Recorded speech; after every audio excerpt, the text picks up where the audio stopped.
Bienvenue sur le podcast Des mots sur tes mots, le podcast qui t'aide à reprendre confiance en toi pour mieux vivre tes relations amoureuses.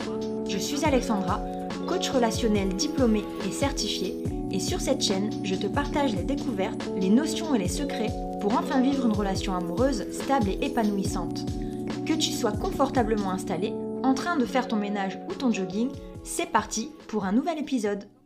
Hello, j'espère que tu vas bien. Premier épisode de l'année 2023. Alors je ne sais pas quand tu écoutes cet épisode, peut-être que on est beaucoup plus loin dans l'année, peut-être on n'est même plus en 2023, en tout cas, sois le ou la bienvenue dans cet épisode. Et pour commencer l'année, je vais aborder le sujet de beaucoup de compagnes, c'est le cas pour beaucoup de filles, beaucoup de compagnes mais aussi de compagnons, qui ont peur en fait de s'affirmer, de vraiment montrer leur personnalité, leur goût, leurs envies, leurs besoins, par peur de déplaire à l'autre. Et ça, c'est quelque chose que je vois encore une fois assez souvent en coaching. Ce sont des personnes qui se cachent souvent, parfois inconsciemment, mais derrière le manque d'estime qu'ils ont d'eux-mêmes.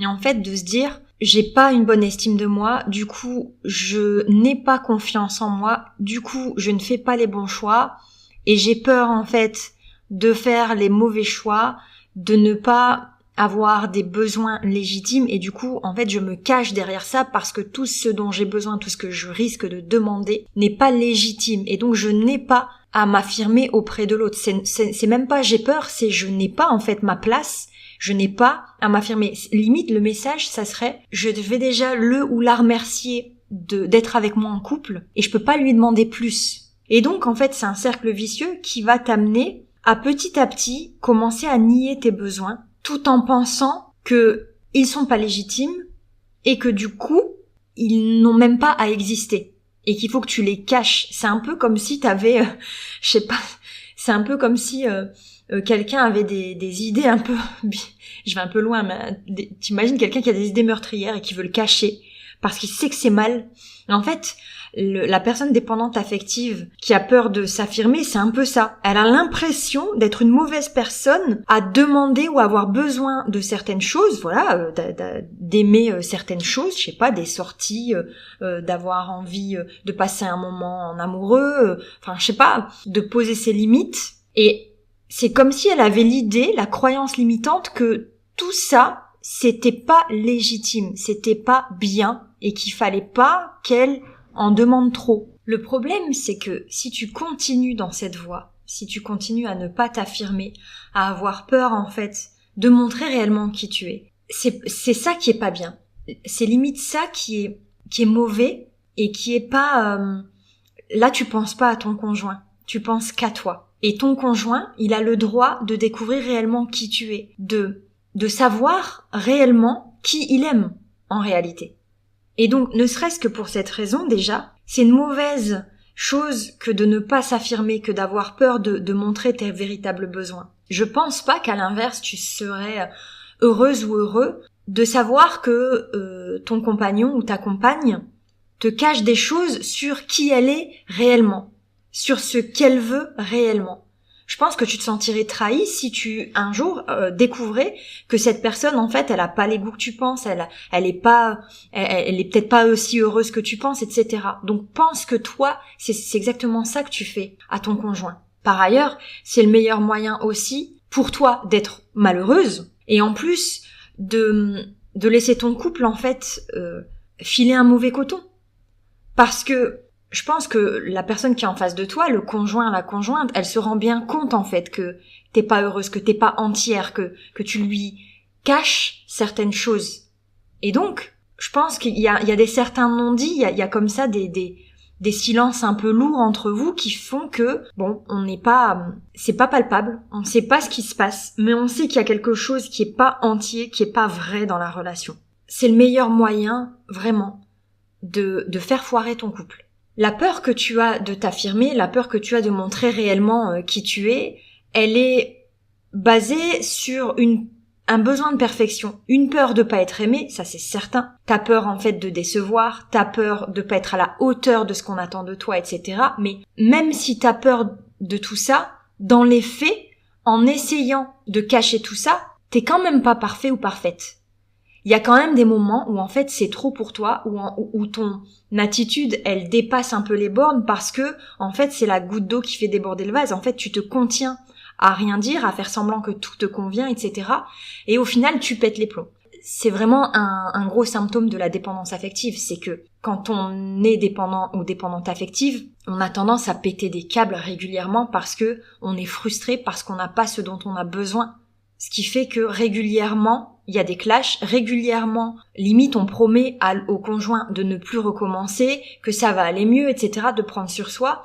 Et donc, on promet des choses qui sont irréelles à l'autre. Et en fait, on met tellement la barre haut à dire « je ne recommencerai plus ce genre de crise » que forcément on peut que décevoir derrière. Parce que t'es sous l'emprise de tes émotions.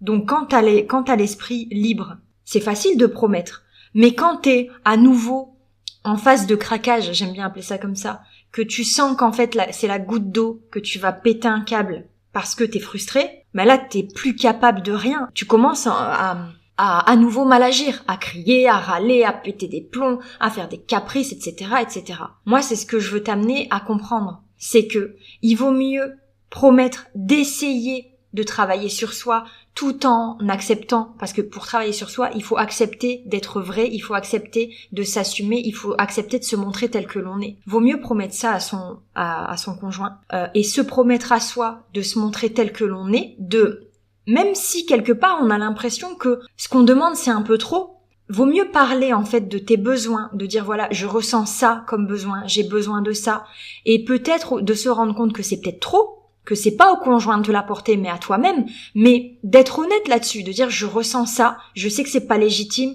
mais c'est ce que je ressens, je voudrais travailler avec toi à combler en fait ce besoin, je voudrais qu'on s'en parle, etc. Vaut mieux faire ça plutôt que de promettre que la prochaine fois on sera parfaite, qu'on fera plus de crise, qu'on ne demandera plus rien et de recommencer.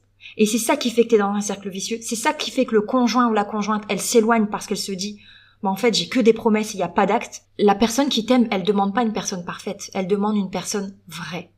Et c'est ça que je veux que tu comprennes. Il faut vraiment que tu t'attelles à comprendre que plus tu vas être vrai, plus tu vas te donner des chances d'être légitime et aimé tel que tu es. Ça veut pas dire qu'il faut pas que tu travailles à t'améliorer, ça veut dire qu'il faut que tu arrêtes de te cacher sous un profil parfait. Je pense que personne n'est dupe. Je pense que ton conjoint ou ta conjointe, elle sent bien qu'il y a un loup, mais que peut-être qu'elle ose pas aborder le sujet, toi non plus, et en fait, on avance comme ça en s'éloignant, et un jour on se rend compte que finalement on n'a plus trop de choses en commun, et on est passé à côté de l'opportunité de se faire connaître et de se faire aimer pour ce que l'on est. Et si tu prends pas ce risque-là, tu vas le regretter, c'est sûr et certain. Donc vaut mieux prendre le risque de se montrer tel que l'on est. Si la personne en face, elle te prend pas tel que tu es, c'est que c'est pas la bonne. Je sais que ce que je suis en train de te dire, tu vas me dire ouais c'est vrai, t'as raison. Mais dans les faits, c'est beaucoup plus difficile à mettre en place. Il faut vraiment que tu reviennes à la raison, à la réalité, en te rendant bien compte que ça t'apporte plus de mal que de bien. Le fait de te cacher, le fait de te faire passer pour la fille ou le mec parfait, à terme, ça va pas t'apporter quelque chose de bon. Peut-être que dans l'instant présent, ça va te conforter, ça va faire que tu te sens pas abandonné, ça va faire que tu te sens aimé, mais tu sais que c'est faux, tu sais que c'est pas vrai, tu sais que quelque part, il y a quelque chose que tu caches et que tu n'es pas aimé réellement pour qui tu es. Et donc plus tôt tu vas t'en rendre compte, plus tôt tu vas prendre le risque de te montrer tel que tu es, plus tôt tu vas éloigner le risque de souffrir. Parce que plus tu vas avancer dans la relation, plus tu vas vouloir construire des choses et plus tu vas tomber de haut. Donc voilà, mon conseil c'est vraiment apprends qu'il est important de te montrer tel que tu es, d'assumer qui tu es pour te donner le maximum de chances de réussir ton couple ou à minima de rencontrer la bonne personne. Voilà. Je m'arrête là pour cet épisode. Je te remercie grandement encore une fois de m'écouter. Si tu es nouveau ou nouvelle, sois la bienvenue sur cette chaîne. Vous êtes de plus en plus nombreux et nombreuses à m'écouter. C'est vraiment un très grand plaisir. Si tu veux continuer à me soutenir, passe sur la chaîne soumise à abonnement et là tu auras des épisodes qui sont beaucoup plus concrets dans la manière de devoir d'agir en réalité. Tu peux aussi partager auprès des gens dont tu penses qu'ils auraient grandement besoin d'écouter tout ça. Et puis tu peux me contacter en privé ou me laisser des commentaires si tu as besoin d'éclaircissement. Si tu as besoin d'un accompagnement, n'hésite pas. On discute de ça à deux et on voit ce qui est le mieux pour toi. Je te remercie beaucoup et je te dis au prochain épisode.